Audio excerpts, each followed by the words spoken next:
नमस्कार दोस्तों, स्वागत है एक बार आपका फिर से एबी उत्तराखंडी क्लासेस के अंतर्गत। आज हम करेंगे देखिए उत्तराखंड टेस्ट सीरीज।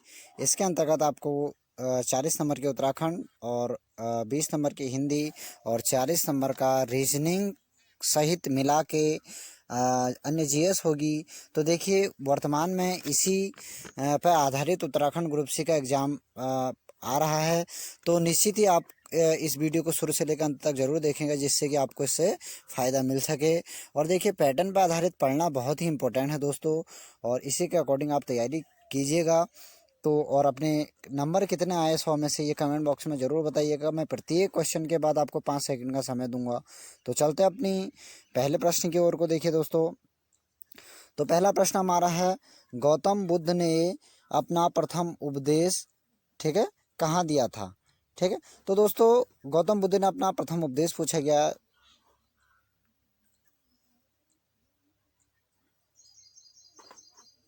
इस प्रश्न का सही उत्तर सारनाथ।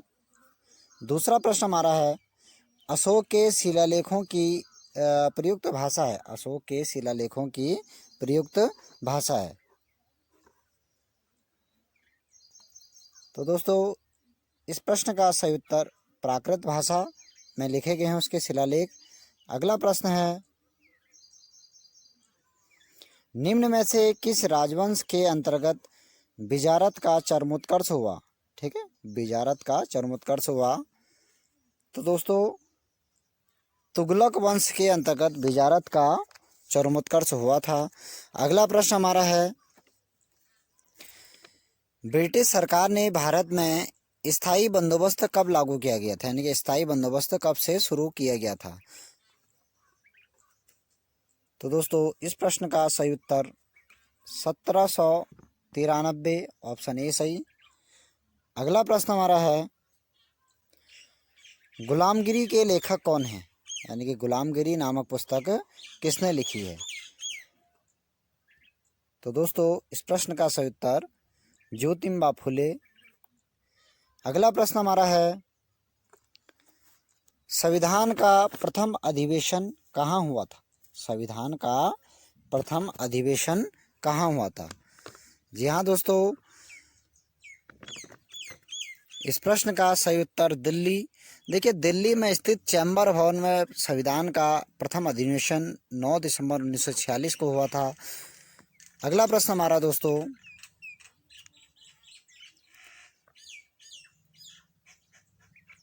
1976 में 42वें संशोधन द्वारा संविधान में नागरिकता के लिए कितने मौलिक कर्तव्य निश्चित किए गए थे?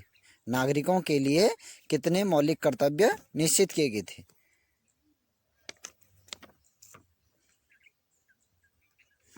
जी हाँ दोस्तों, इस प्रश्न का सही उत्तर 10, यानी कि ऑप्शन बी। अगला प्रश्न हमारा है, लोकलेखा समिति में कुल कितने सदस्य होते हैं? लोकलेखा समिति में कुल कितने सदस्य होते हैं? जी हाँ दोस्तों, इस प्रश्न का सही उत्तर 22। इसमें 15 सदस्य लोकसभा के और आपका 7 सदस्य राज्यसभा के होते हैं।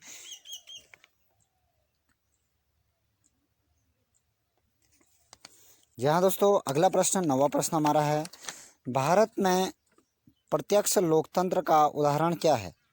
भारत में प्रत्यक्ष लोकतंत्र का उदाहरण क्या है?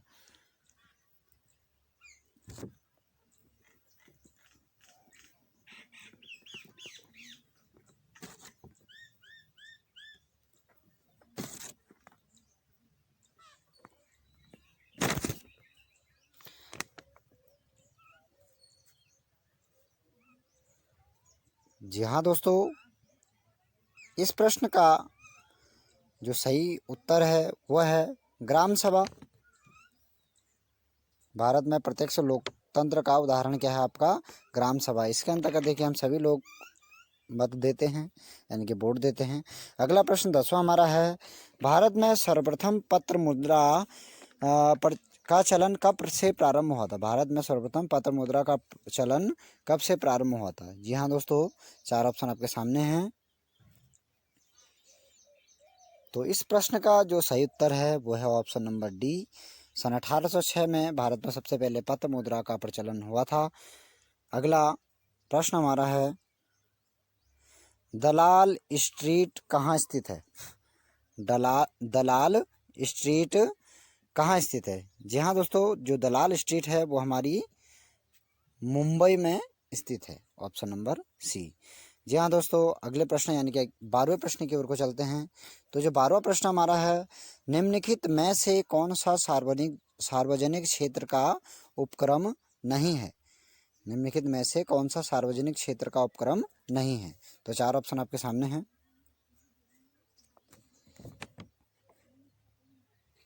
जी हाँ दोस्तों, इसका सही उत्तर है ऑप्शन नंबर ए। ठीक है, टिस्को। देखिए, एनटीपीसी, सेल और बीएचईएल ये सभी हमारी सार्वजनिक क्षेत्र की कंपनियां हैं, परंतु देखिए टिस्को क्या है आपका, TISCO, ये आपका हमारे सार्वजनिक नहीं है, ये प्राइवेट है। अगला प्रश्न हमारा है, भारत में निम्नलिखित राज्यों में से कौन सा रेल सेवा से वंचित है? कहाँ यानी कि अभी रेल सेवा नहीं गई हुई है? तो दोस्तों इस प्रश्न का सही उत्तर सिक्किम। अगला प्रश्न हमारा है, आग्नेय सेल कहलाती है, आग्नेय सेल कहलाती है। जी दोस्तों, इस प्रश्न का सही उत्तर मौलिक सेल, आग्नेय सेल कहलाती हैं। अगला प्रश्न हमारा है, एंडीज पर्वत उदाहरण है, यानी कि एंडीज पर्वत किस तरह का उदाहरण है? तो दोस्तों इस प्रश्न का सही उत्तर वलित। ठीक है, जो नवीन ढाल पर्वतों का, जिन पर्वतों का भी विकास हुआ है तो उन्हें क्या कहते हैं, आपका वलित पर्वत कहते हैं। अगला प्रश्न हमारा है, बांस को पेड़ की श्रेणी में कब रखा गया था? देखिए, जो इस प्रश्न का सही उत्तर है 1927। 1927 में बांस को देखिए पेड़ की दृष्टि में रखा गया था, और 2017 में से बांस को यानी कि पेड़ की श्रेणी से हटा के अब वर्तमान में यह घास की श्रेणी में रखा गया है। अगला प्रश्न हमारा है, कोयले की कौन सी किस्म भूरा कोयला के नाम से जाना जाता है? कोयले की किस किस्म को भूरा कोयला के नाम से जाना जाता है? जी हाँ दोस्तों, इस प्रश्न का सही उत्तर ऑप्शन सी, लिंगानाइट कोयले को क्या कहता है, आपका भूरा कोयला भी कहा जाता है। अगला प्रश्न 18वां है, दुष्यंत को प्रेम पत्र लिखती शकुंतला का चित्रण किसने किया है? यानी कि दुष्यंत को जो प्रेम पत्र लिखा था शकुंतला जी ने, तो उसका चित्रण किसने किया है?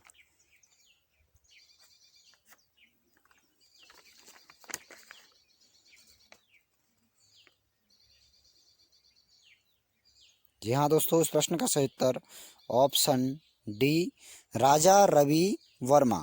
तो राजा रवि वर्मा ने क्या करा था, आपका दुष्यंत को, यानी कि दुष्यंत को प्रेम पत्र लिखते हुए शकुंतला का चित्र बनाया है। तो अगला प्रश्न हमारा है दोस्तों,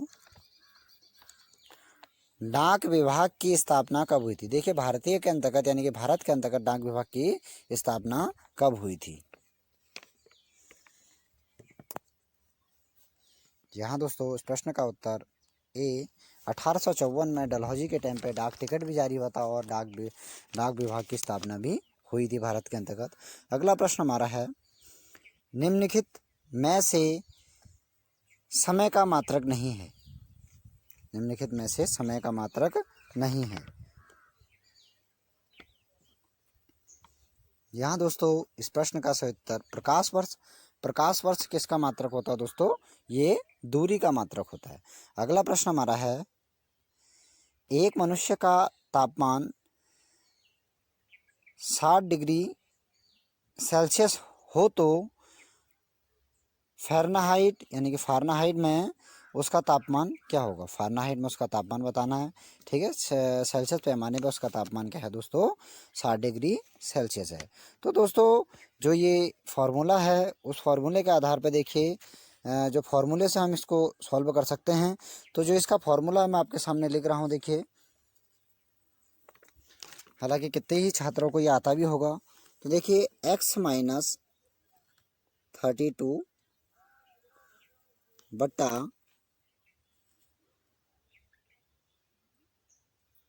9 बराबर c बट्टा 5। देखिए इस फॉर्मूले में इसे रख दीजिएगा और इस फॉर्मूले के आधार पर अगर जब इसका आप उत्तर जानेंगे तो वो उत्तर हो जाएगा 140 डिग्री फ़ारेनहाइट, यानी कि 140 डिग्री फ़ारेनहाइट। तो ऑप्शन इसका क्या हो जाएगा दोस्तों, ए वाला सही होगा। अगला प्रश्न हमारा है रीजनिंग है। देखिए 15, 16, क्वेश्चन मार्क, 29, 45, 70 का रिक्त पद भरो, यानी कि रिक्त पद क्या होगा। तो दोस्तों यहाँ पे देखिए ये रीजनिंग मेथड है, तो इसे आप थोड़ा मैं समय दे रहा हूँ आपको, थोड़ा ज़्यादा समय दूंगा तो ज़्यादा आप सॉल्व कीजिएगा।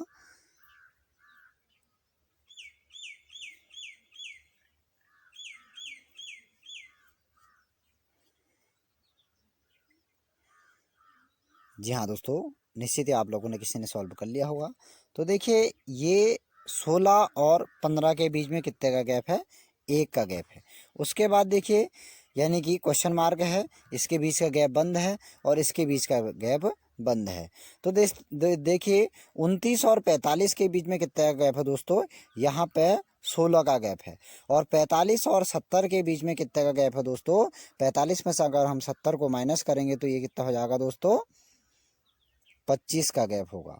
तो यानी कि निश्चित ही यहाँ पे एक वर्ग गैप कर रहा है, ठीक है। तो दोस्तों इसके अंतर्गत जो आपका यानी कि 16 के बाद यहाँ पे देखिए 15 और 16 के बीच में 1 का वर्ग है, 1 का वर्ग 1 ही होता है। अब देखिए जो आगे वाली संख्या है 16 के बाद अगर हम इसमें 2 का वर्ग जोड़ें तो 2 का वर्ग जोड़ेंगे तो कितना हो जाएगा दोस्तों, 2 का वर्ग कितना होता है, 4 होता है। तो 4 अगर हम 16 में ऐड करें तो यहाँ पे 20 होगा। देखिए 20 के बाद वाली भी अगर हम देख लें कि हमारा आंसर सही है या गलत है, 20 और 29 में देखिए कितना का है आपका, 3 का वर्ग है। तो ये निश्चित ही इसका जो उत्तर है वो क्या है आपका दोस्तों, 20 इसका उत्तर है। अगला प्रश्न हमारा है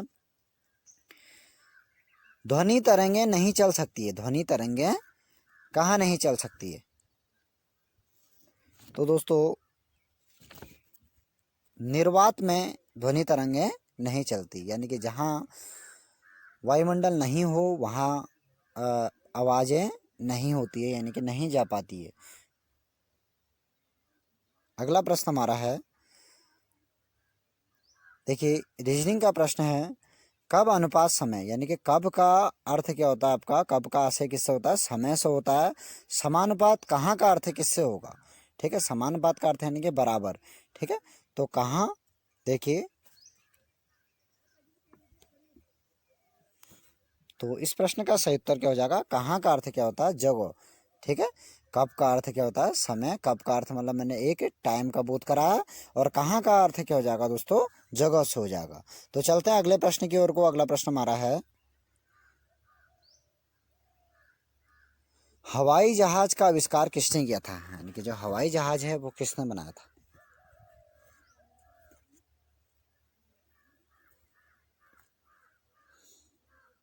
जी हाँ दोस्तों, इस प्रश्न का सही उत्तर राइट ब्रदर्स यानी कि दो भाइयों ने क्या करा था, आपका हवाई जहाज का आविष्कार किया था।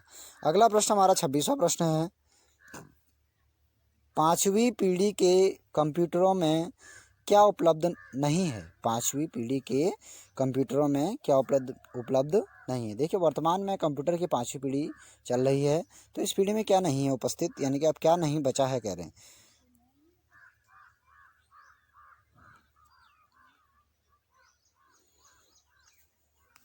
जी हाँ दोस्तों, इस प्रश्न का सही उत्तर ऑप्शन डी निर्वात ट्यूब। देखिए निर्वात ट्यूब आपका जब सबसे पहले कंप्यूटर यानी कि प्रथम पीढ़ी आई थी तो प्रथम पीढ़ी में क्या था, निर्वात ट्यूब लगा हुआ था। अगला प्रश्न हमारा है दोस्तों कंप्यूटर में परमानेंट मेमोरी को क्या कहते हैं, कंप्यूटर में परमानेंट मेमोरी को क्या कहते हैं।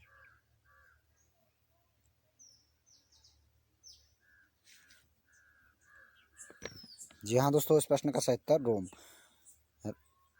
रीड ओनली मेमोरी को क्या कहा था, आपका परमानेंट मेमोरी कहा जाता है। अगला प्रश्न हमारा है देखिए रीजनिंग का प्रश्न है 28वां। यदि रोम को MORE लिखा जाए तो DARE को क्या लिखा जाएगा? तो सॉल्व कीजिएगा इसे।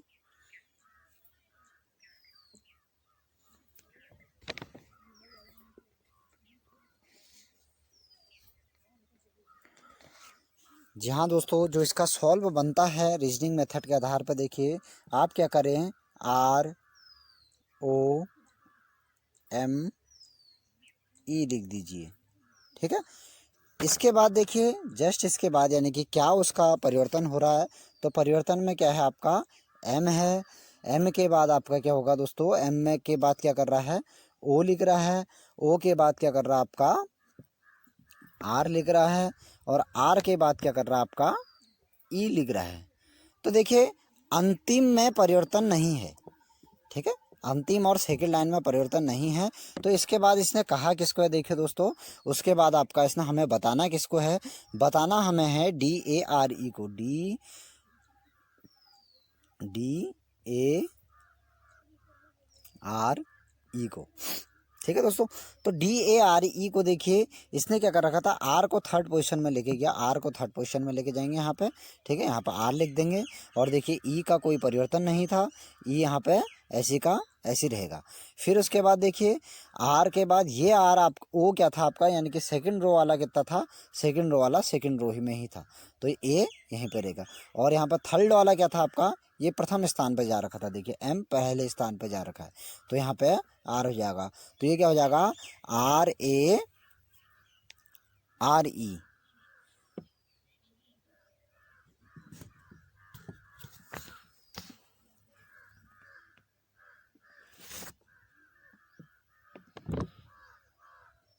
सॉरी दोस्तों, RADE होगा, R।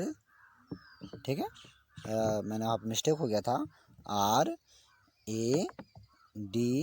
और E। ठीक है, करने का तरीका मैंने आपको बता दिया कि तीसरे वाला नंबर पहले पे आ रहा है, सेकंड वाला सेकंड पे ही रहेगा, और थर्ड वाला क्या होगा आपका, यानी कि प्रथम स्थान पर आ जाएगा। तो ये आपका RADE लिखा जाएगा। तो अगला प्रश्न हमारा है,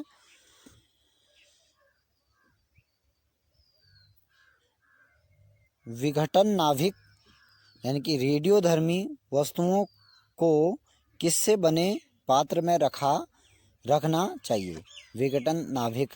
ठीक है, यानी कि रेडियोधर्मी वस्तुओं को किससे बने पात्र में रखना चाहिए। तो चार ऑप्शन आपके सामने हैं।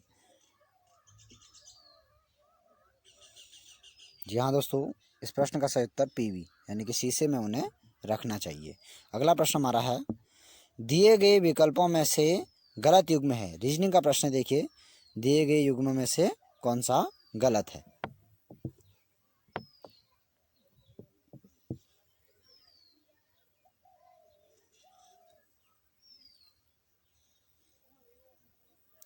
ठीक है दोस्तों, तो यहाँ पे जो पहला वाला यानी कि 8 लिखा हुआ है, देखिए इस 8 में इन्होंने क्या कर रखा है, यानी कि 2 का क्यूब। ठीक है, 2 का क्यूब कितना होता है दोस्तों, 8 होता है। फिर देखिए सेकंड में 25 लिखा है, तो 5 का क्यूब कितना होता है दोस्तों, 5 का क्यूब भी 125 होता है। ठीक है, तो अगला देखिए 27 लिखा है तीसरे वाले में, तो 3 का क्यूब कितना होता है दोस्तों, 3 का क्यूब भी 27 होता है। ठीक है, यानी कि 3 तिया 9, 9 तिया 27। अंत में इन्होंने देखिए डी वाला क्या कर रखा है आपका, 344 लिखा है। ठीक है, तो 344 क्या होता है दोस्तों, किसी का भी क्यूब नहीं होता। तो यहाँ पर सही उत्तर क्या हो जाएगा आपका 344। तो ये क्या है, एक गलत युग्म है। अगला प्रश्न हमारा दोस्तों, आधुनिक आवर्त सारणी में आवर्त सारणी के पांचवें आवर्त में कितने तत्व हैं। आधुनिक आवर्त सारणी के पांचवें आवर्त में कितने यानी कि तत्व रखे गए हैं। ठीक है, तो दोस्तों इस प्रश्न का जो सही उत्तर है वो है 18। ठीक है, अगला प्रश्न हमारा है, फलों का मधुर स्वाद किसके कारण होता है। यानी कि फलों में जो मधुर स्वाद होता है वो किसके कारण होता है। तो दोस्तों जो फलों का मधुर स्वाद है वो किसके कारण होता है, यहाँ पर देखिए फ्रैक्टोज। ठीक है, फ्रैक्टोज के कारण क्या होता है आपका, सॉरी दोस्तों ये प्रैक्टोज हो गया, तो ये क्या है आपका फ्रैक्टोज है। ठीक है, फ्रैक्टोज के कारण क्या होता है आपका मधुर स्वाद आता है फलों में। अगला प्रश्न हमारा है, मीराबाई चानू का संबंध किस राज्य से है। वर्तमान में देखिए पहला मेडलिस्ट हमारी मीराबाई चानू थी भारत की। ठीक है, इनका संबंध किस राज्य से है। देखिए ये भारोत्तोलक की खिलाड़ी है, यानी कि वेट लिफ्टिंग की एक खिलाड़ी है, जो कहाँ के, यानी कि मणिपुर की रहने वाली है दोस्तों, मणिपुर की ये रहने वाली है। अगला प्रश्न हमारा है, पोलो खेल का प्रचलन भारत के किस राज्य से हुआ था। ठीक है दोस्तों, पोलो खेल का प्रचलन भारत के किस राज्य से हुआ था। तो इस प्रश्न का भी सही उत्तर मणिपुर ही है, मणिपुर से भारत में पोलो खेल का प्रचलन हुआ था। अगला प्रश्न 35वां प्रश्न हमारा है, वर्धमान ट्रॉफी किससे संबंधित है। वर्धमान ट्रॉफी किससे संबंधित है। जी हाँ दोस्तों, वर्धमान ट्रॉफी भारोत्तोलक से संबंधित है। किससे संबंधित है, भारोत्तोलक से संबंधित है, यानी कि वेट लिफ्टिंग से। अगला प्रश्न हमारा है, WLL का अर्थ है, यानी कि WLL का, ठीक है, फुल फॉर्म क्या है।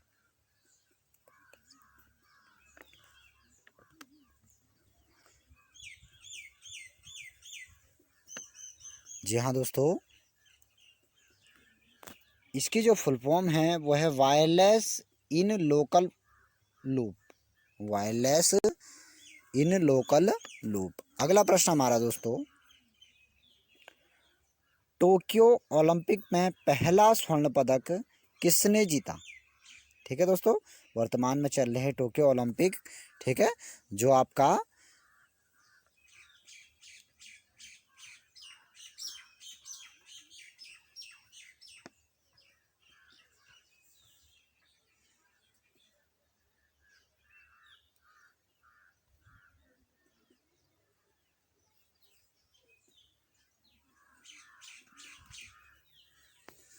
जी हाँ दोस्तों, इस प्रश्न का जो सही उत्तर है वो क्या है दोस्तों,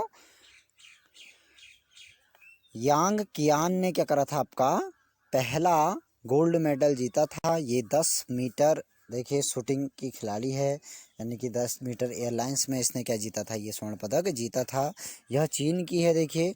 और जो दूसरे नंबर के देखिए अनास्तेसिया गेलासिना, ये कहाँ की है दोस्तों, इसने सिल्वर मेडल जीता था, जो रूस की है। और देखिए ब्राउन्ज किसने जीता था, नीना क्रिश्चियन ने जीता था। ये कहाँ की है आपकी तीसरे नंबर की, यानी कि चौथे नंबर की जो खिलाड़ी है वो कहाँ की है आपका स्विट्जरलैंड की। और अपूर्वी चंदेला कहाँ की थी, भारत की थी दोस्तों। अगला हमारा प्रश्न है, टेस्ट क्रिकेट में 6 गेंदों का ओवर कब से प्रारंभ हुआ था। टेस्ट क्रिकेट में 6 गेंदों का ओवर कब से प्रारंभ हुआ था। जी हाँ दोस्तों, इस प्रश्न का सही उत्तर 1900 से टेस्ट क्रिकेटों में देखिए 8 बॉल के बजाय 6 बॉलें फेंकी जाने लगी थी। अगला प्रश्न हमारा है, विश्व उपभोक्ता अधिकार दिवस कब मनाया जाता है। विश्व उपभोक्ता अधिकार दिवस कब मनाया जाता है।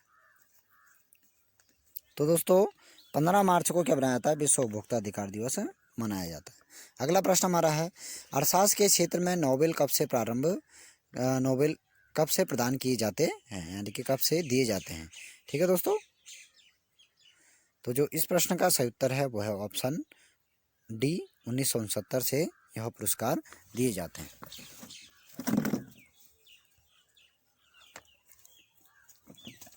अगला प्रश्न हमारा दोस्तों अब आए देखिए भाग 2, इसके अंतर्गत देखिए 20 नंबर की हिंदी है।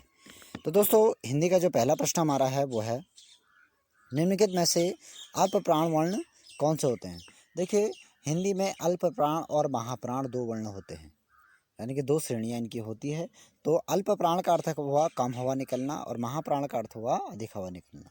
तो दोस्तों इस प्रश्न का जो सही उत्तर है, यानी कि वर्ग के क्या होता है आपका दोस्तों, वर्ग का पहला, तीसरा और पांचवा वर्ण क्या होता है आपका अल्प प्राण होता है, और दूसरा और चौथा वर्ण क्या होता है आपका महाप्राण होता है। तो इसमें पहला, तीसरा और पांचवें में से कौन सा है देखिए आप, तो क और गौ, पहला वर्ण और तीसरा वर्ण, तो ये क्या हो जाएगा अल्प प्राण हो जाएगा। इसका सही उत्तर ऑप्शन बी। अगला प्रश्न हमारा है, पांडव शब्द में कैसा प्रत्यय है। पांडव शब्द में कैसा प्रत्यय है।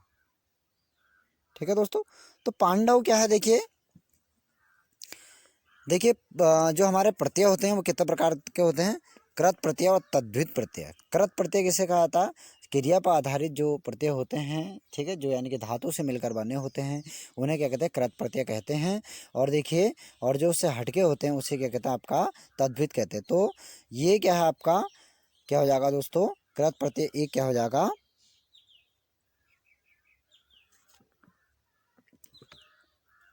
तद्धित प्रत्यय हो जाएगा। देखिए अगला है, मैंने दूध पिया किस प्रकार का वाक्य है? मैंने दूध पिया किस प्रकार का वाक्य है?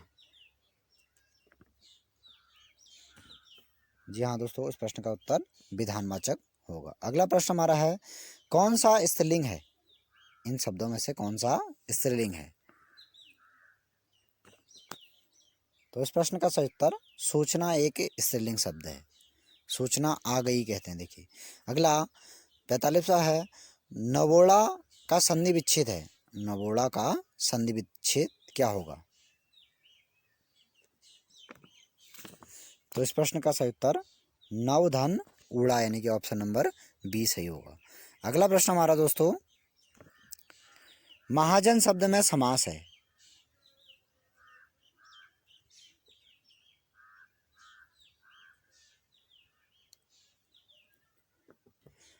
जी हाँ दोस्तों, इस प्रश्न का सही उत्तर कर्मधारय समास होगा इसमें। महान है जो जन, ठीक है। अगला प्रश्न हमारा है, वह पहुंचा ही होगा वाक्य में क्रिया का कौन सा काल होगा?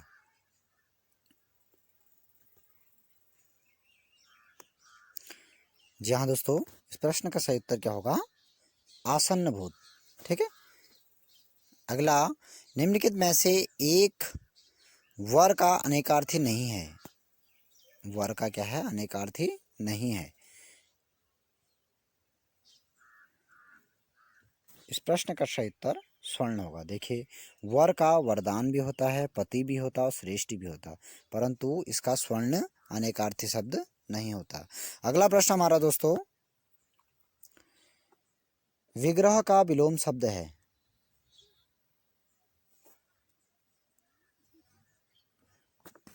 तो विग्रह का विलोम शब्द क्या होता है? संधि। अगला प्रश्न हमारा है, मंत्री के आने पर जनता ने उन्हें आंख उठाकर भी नहीं देखा, ठीक है, इसका अर्थ क्या होगा?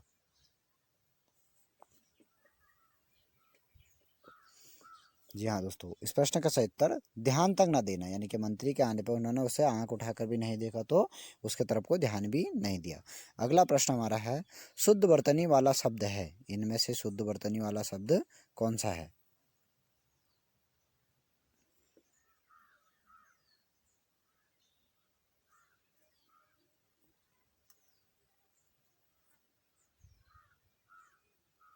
जी हाँ दोस्तों, ऑप्शन नंबर बी भागीरथी शब्द क्या है आपका? शुद्ध शब्द है, ठीक है। गौ में भी बड़ी की मात्रा और थौ में भी बड़ी की मात्रा आती है। अगला प्रश्न हमारा है, पश्चिमी हिंदी की सर्वाधिक प्रमुख बोली इनमें से कौन सी है? पश्चिमी हिंदी की सर्वाधिक प्रमुख बोली कौन सी है?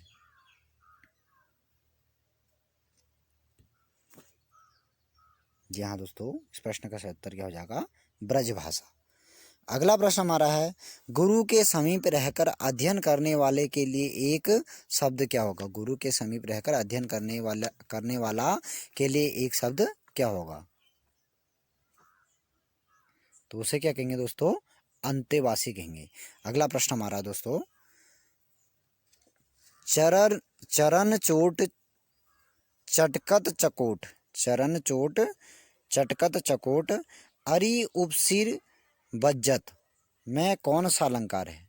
ठीक है, चरण चोट चटकत चकोट, ठीक है, अरि उपसिर, ठीक है, बज्जत में कौन सा अलंकार होगा?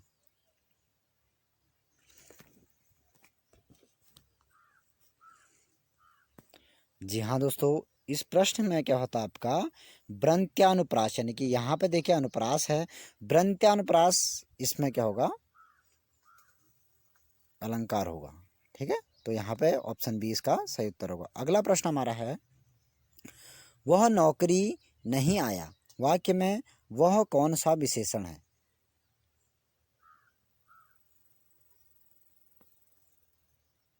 तो दोस्तों वह क्या है, वह क्या होते हैं, सार्वनामिक विशेषण होते हैं। अगला प्रश्न हमारा है, ब्रजबुली नाम से जानी जाती है, ब्रजबुली नाम से जानी जाती है। तो दोस्तों पुरानी बांग्ला को हम क्या करते हैं, ब्रजबुली के नाम से जानते हैं।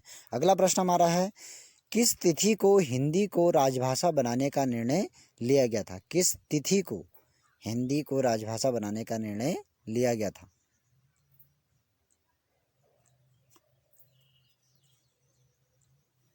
जी हाँ दोस्तों, इस प्रश्न का सही उत्तर 14 सितंबर 1948 को हिंदी को यानी कि राजभाषा बनाने का निर्णय लिया गया था और 14 सितंबर 1949 ईस्वी को इसे बना दिया गया था। अगला प्रश्न हमारा है, हिंदी में सुप्रसिद्ध आंचलिक उपन्यासकार इनमें से कौन है। ठीक है दोस्तों, इस प्रश्न का सही उत्तर ऑप्शन बी फणीश्वर नाथ रेणु। अगला प्रश्न हमारा है, स्त्रीत्व शब्द में कौन सी संज्ञा है, स्त्रीत्व शब्द में कौन सी संज्ञा है। तो दोस्तों इसका उत्तर क्या होगा, भाववाचक। अगला 60वां प्रश्न हमारा हिंदी का अंतिम प्रश्न, कोई व्यक्ति किसी का मार्गदर्शन कैसे कर सकता है जब वह स्वयं ही मार्ग से डॉट डॉट डॉट यानी कि रिक्त स्थान है। तो इसमें उत्तर क्या होगा, अनभिज्ञ। ठीक है, तो अनभिज्ञ कोई होगा तो किसी का मार्गदर्शन नहीं कर सकता। जी हाँ दोस्तों, अब हम करेंगे भाग 3। भाग 3 के अंतर्गत देखिए 61 से लेकर 100 तक का उत्तराखंड सामान्य ज्ञान के प्रश्न होंगे। तो देखिए इस क्रम में पहला प्रश्न हमारा है, हिमालय पुष्पों का सम्राट किसे कहा जाता है, हिमालय पुष्पों का सम्राट किसे कहा जाता है। तो 4 ऑप्शन आपके सामने हैं।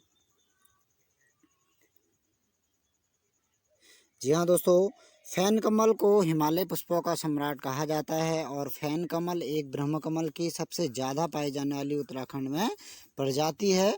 ठीक है, तो अगला प्रश्न हमारा है, निम्न झीलों व ब्लॉकों में कौन सुमेलित नहीं है, निम्न झीलों व ब्लॉकों में कौन सुमेलित नहीं है। जैसे पहला ऑप्शन अल्मोड़ा सल्ट, हरिद्वार गरुड़, उत्तरकाशी पुरोला, चमोली थराली। तो दोस्तों इसके अंतर्गत बी ऑप्शन सही है, जो हरिद्वार यानी कि हरिद्वार में गरुड़ ब्लॉक नहीं पड़ता। गरुड़ ब्लॉक कहाँ पड़ता है दोस्तों, बागेश्वर के अंतर्गत पड़ता है। अगला प्रश्न हमारा है, थांगला दर्रा कहाँ स्थित है, थांगला दर्रा कहाँ स्थित है।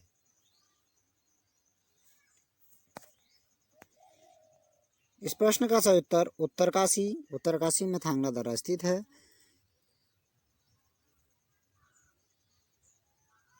अगला प्रश्न हमारा है, फुलचट्टी झरना कहाँ स्थित है, फुलचट्टी झरना कहाँ स्थित है। जी हाँ दोस्तों, ऋषिकेश में फुलचट्टी झरना स्थित है। अगला प्रश्न हमारा, राज्य में रथी देवता का मंदिर कहाँ स्थित है, राज्य में रथी देवता का मंदिर कहाँ स्थित है। जी हाँ दोस्तों, इस प्रश्न का सही उत्तर टिहरी, टिहरी में रथी देवता का मंदिर स्थित है। अगला प्रश्न हमारा है, राज्य में कसनी खर्क बुग्याल कहाँ स्थित है, राज्य में कसनी खर्क बुग्याल कहाँ स्थित है।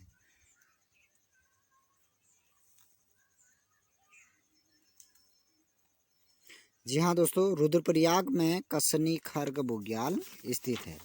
अगला प्रश्न हमारा है, किसने महात्मा गांधी की दांडी यात्रा में भाग लिया था, किसने महात्मा गांधी की दांडी यात्रा में भाग लिया था। जी हाँ दोस्तों, इस प्रश्न का उत्तर ऑप्शन डी भैरव दत्त जोशी ने उत्तराखंड में यानी कि उत्तराखंड से दांडी यात्रा में भाग लिया था, जो नमक कानून के विरुद्ध में जो यहाँ पे कानून बनाया गया था गांधी जी द्वारा। अगला प्रश्न हमारा है, किस गढ़वाली शासक के दरबार में नवरत्न रहते थे।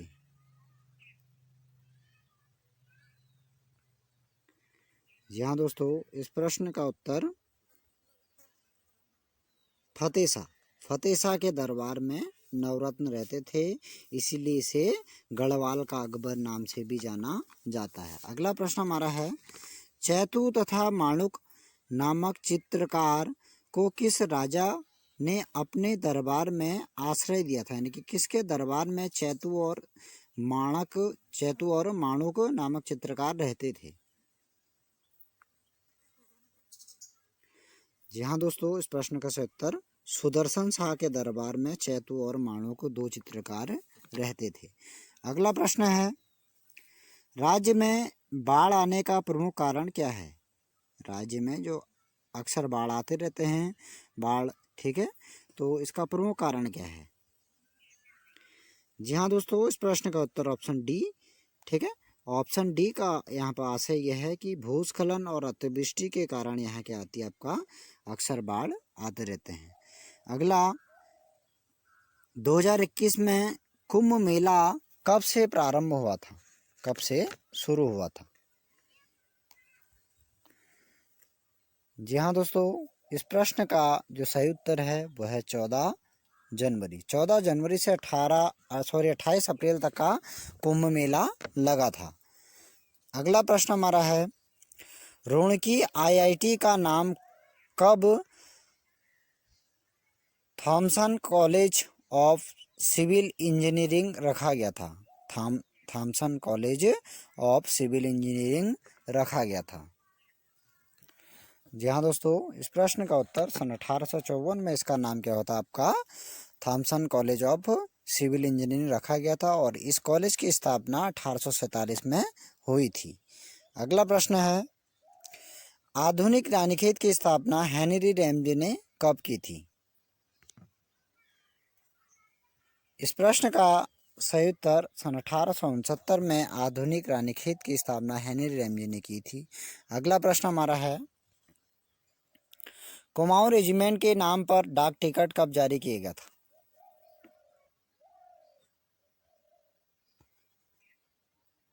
जी हाँ दोस्तों, इस प्रश्न का उत्तर 1988 में कुमाऊं रेजिमेंट के नाम से डाक टिकट जारी किया गया था। अगला प्रश्न है, डेयरी शोध एवं विकास केंद्र किस जिले में है।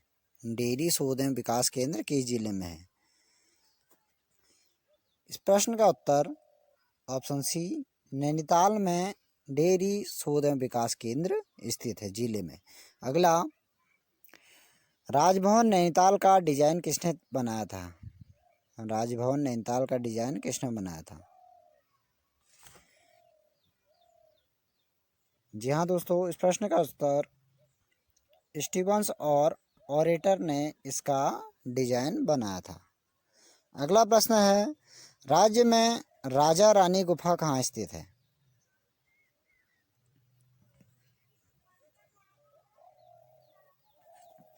तो जो राजा रानी गुफा है वो कहाँ स्थित है दोस्तों, पिथौरागढ़ जनपद में स्थित है।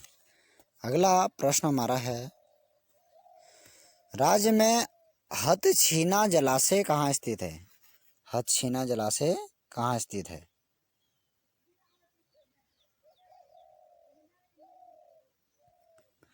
जहाँ दोस्तों जो हथछीना जलाशय है वो कहाँ स्थित है, आपका बागेश्वर में स्थित है। अगला प्रश्न है, राज्य में बरमदेव मंडी कहाँ स्थित है। राज्य में बरमदेव मंडी कहाँ स्थित है। इस प्रश्न का उत्तर देखिए ऑप्शन ए, चंपावत।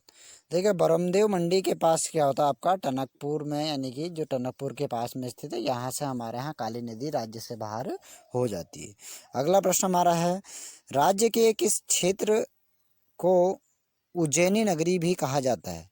राज्य के किस क्षेत्र को उज्जैनी नगरी भी कहा जाता है। तो दोस्तों इस प्रश्न का उत्तर क्या है, काशीपुर को उज्जैनी नगरी भी कहा जाता है और उज्जैनी किला भी कहाँ स्थित है, आपका काशीपुर में स्थित है। दोस्तों अगला प्रश्न हमारा है, राज्य में संपूर्णानंद खुली जेल कहाँ स्थित है। राज्य में संपूर्णानंद खुली जेल कहाँ स्थित है। तो दोस्तों सितारगंज में क्या है, आपका संपूर्णानंद खुली जेल स्थित है। अगला प्रश्न हमारा है, किस ताल को उत्तराखंड में उबलता ताल भी कहते हैं? किस ताल को उत्तराखंड में उबलता ताल भी कहा जाता है? ठीक है, जिसका पानी यानी कि गर्म हो रहता है हमेशा। तो दोस्तों, बयां ताल, पाँचखंडी या फिर बयां ताल को क्या कहते हैं आपका राज्य में उबलता हुआ ताल भी कहते हैं। अगला प्रश्न है, राज्य के जयदीप रावत का संबंध किस खेल से है? देखिए, बीच यानी कि जो अभी खेल हो रहे थे अंतर्राष्ट्रीय खेल, उसके अंतर्गत इन्होंने देखिए स्वर्ण पदक जीता था। ठीक है, तो इनका संबंध किससे है दोस्तों?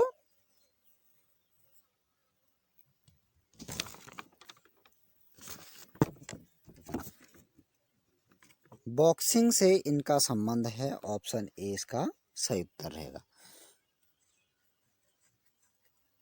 ठीक है, अगला प्रश्न हमारा 84वां प्रश्न है, निम्न में से कौन एक जैव आरक्षी क्षेत्र है? जैव आरक्षी क्षेत्र पूछा गया। देखिए, ठीक है, इस प्रश्न का उत्तर नंदा देवी जीव आरक्षी क्षेत्र है, जिसे 1988 में जीव आरक्षी घोषित किया गया था। अगला प्रश्न हमारा है, निम्न में से सीसा अयस्क है? यानी कि सीसा किसका अयस्क है? जी हाँ दोस्तों, इस प्रश्न का सही उत्तर silica sand, option number D इसका सही उत्तर होगा। अगला प्रश्न हमारा है, किसका बंदोबस्त सन 80 का बंदोबस्त के नाम से प्रसिद्ध है?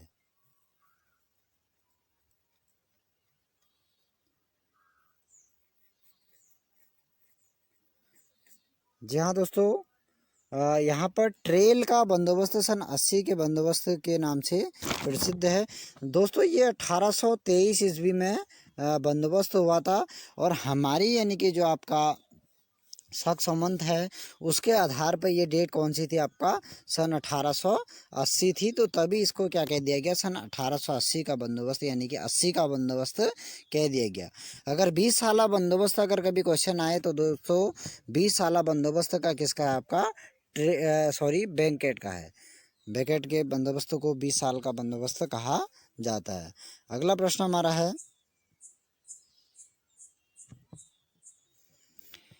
बद्री का आश्रम के पास स्थित नर नारायण पर्वत का प्रतीक है? बद्री का आश्रम के पास स्थित नर नारायण पर्वत प्रतीत है, किसके प्रतीत है? यहाँ दोस्तों, इस प्रश्न का उत्तर ऑप्शन सी अर्जुन और विष्णु के वो प्रतीत है। अगला प्रश्न है, राज्य में लोक कला संस्थान कहाँ स्थित है? जी हाँ दोस्तों, राज्य में लोक कला संस्थान का स्थित है, अल्मोड़ा में स्थित है। ठीक है, और अगर लोक संस्कृति संग्रहालय बोला जाता तो भीमताल खुटानी में स्थित है। अगला प्रश्न हमारा है, 2011 के अनुसार सर्वाधिक दशकीय वृद्धि दर वाला जिला कौन सा था? तो दोस्तों, इस प्रश्न का उत्तर यूएस नगर। लगभग यूएस नगर की 33 से प्लस यानी कि परसेंटेज क्या होती है आपका यहाँ पे दशकीय वृद्धि दर हुआ था।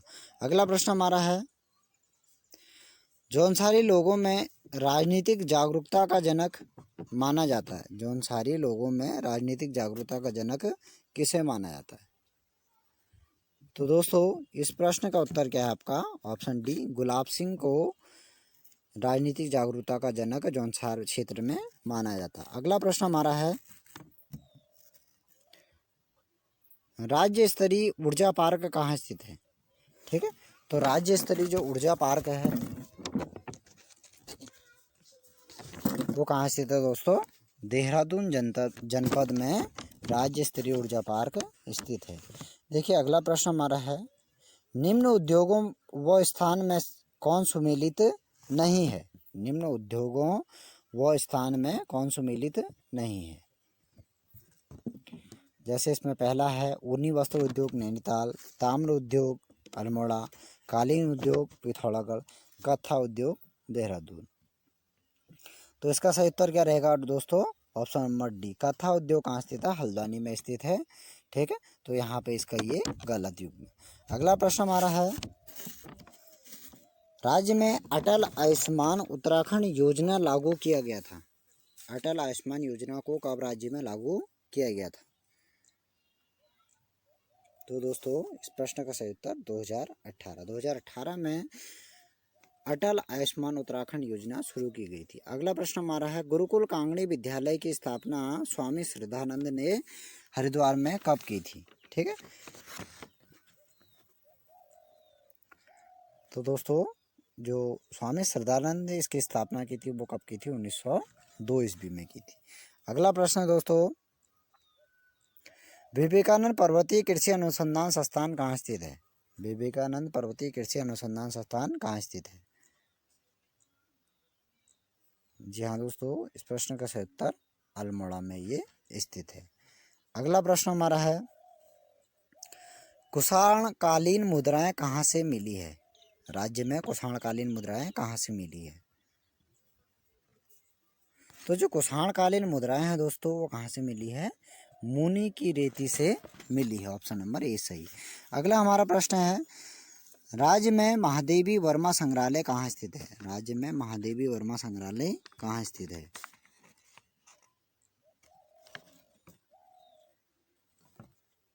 तो रामगढ़ में। ऑप्शन नंबर सी इसका सही होगा। रामगढ़ में क्या है आपका? महादेवी वर्मा संग्रहालय स्थित है। अगला प्रश्न हमारा है, सौर विजेता किसे कहा जाता है? यानी कि सौर का विजेता किसे कहा जाता है?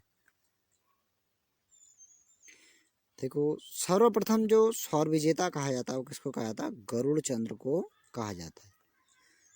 अगला प्रश्न हमारा है, स्वामी रामतीर्थ ने भिलंगना नदी में कब समाधि ली थी? स्वामी रामतीर्थ ने भिलंगना नदी में कब समाधि ली थी?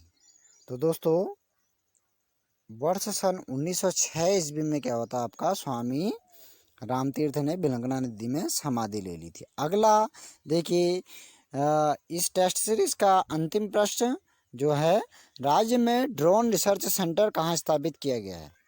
राज्य में ड्रोन रिसर्च सेंटर कहाँ स्थापित किया गया? देखो, तो इस प्रश्न का जो सही उत्तर है वो कहाँ स्थित है? रुड़की आईआईटी के अंतर्गत इसका सेंटर बनाया गया है। तो दोस्तों शायद हो आपने ये सभी सीरीज देखी होगी पूरी टोटल, तो निश्चित ही जो जो इम्पोर्टेंट है उसे आप अपने एक नोटबुक में लिख लीजिएगा। मिलते हैं अपनी अगली वीडियो में, तब तक के लिए जय हिंद, जय भारत, जय उत्तराखंड, जय देवभूमि।